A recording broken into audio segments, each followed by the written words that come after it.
For ISS, probably the more prevalent proxy advisor for most companies, they did a couple things to try and make things from their perspective a little bit better and more in line with what their investors are telling them, which is they want to see a longer term focus on pay for performance. So in their evaluation of pay for performance on their relative degree of alignment, which measures relative TSR versus relative CEO pay, ISS has announced it's going to move away from a 3-year look to a 5-year look.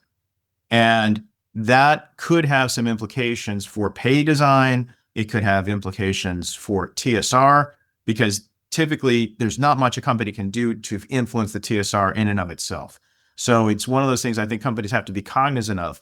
And when we look back from 5 years, that's likely just before the pandemic hit. So that in 26 will be an influence on the TSR numbers that ISS reports. And it could have an influence on the RDA, because during that 5-year period, the CEO pay, that's a time when the pandemic had some issues that had to be worked through on the comp side. So there were certain things done that weren't ordinary, and that could have inflated comp in the earlier part of that 5-year period.